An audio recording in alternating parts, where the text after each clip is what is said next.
So in continuing our lessons on open chords, we're going to learn a new one today. So far we've learned a G major chord, and a C major chord, a D major chord.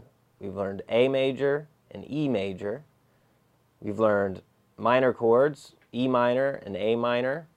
And today we're going to learn D minor. So knowing our formula to make a D minor chord, or any minor chord, we know it's the root, the flat third, and the fifth.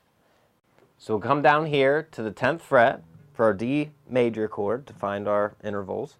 So we know our root is D, so we find our third.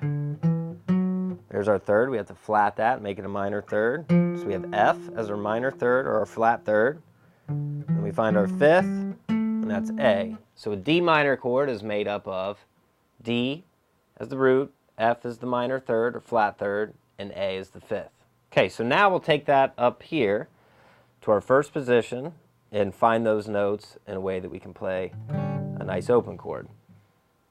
So we're going to start with the open D string as our root. Then we're going to place our second finger on the second fret of the G string. That gives us our A, that's our fifth.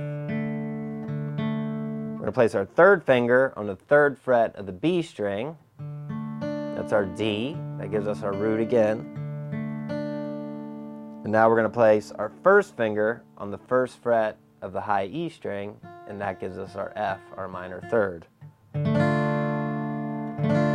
So we will not be picking the low E string or the A string. Although you can pick the open A string if you want. We've talked about this before with the D chord and some other chords. That's just basically you're putting the fifth on the bottom of the chord. Sometimes you might want that sound, but to get the four intervals, you don't need to play the open. I'm sorry, the three intervals, you don't need to play the open A string. So just strum that a few times.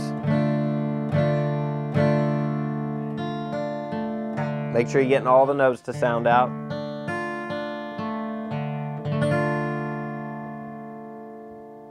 And that's your D minor chord. So let's take a look at how we might use a D minor chord in a progression. So right now we know a few chords in the key of C. We have a C major, which is our root or our tonic.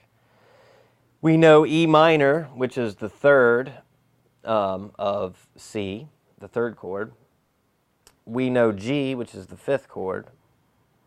And we know A minor, which is the sixth.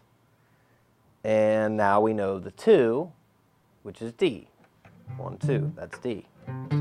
So D minor, let's take a look at how we can use that in a chord progression in the key of C. We're going to do a 1, 2, 5, 1 chord progression. So it would be C for a bar, 1, 2, 3, 4. Then we go to our minor 2, which in the key of C is our D minor. Then we go to the 5, which is G. And then back to the 1, which is C.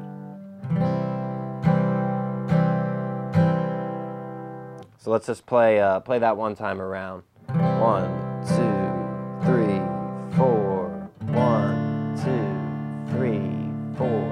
1, 2, 3, 4. 1, 2, 3, 4. So you want to concentrate on the transition from your C major chord to your D minor chord, which isn't that hard of a transition. Your second and third fingers are going to be staying on the same fret, just moving down a couple strings. So you just want to work on that, maybe back and forth a little bit until you get used to it. You can apply your exercise of just taking your fingers on and off the strings.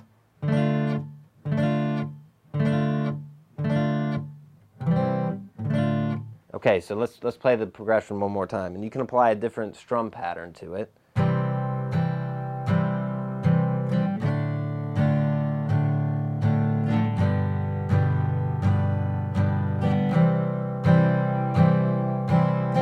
There we used our down, down, down, up strum pattern.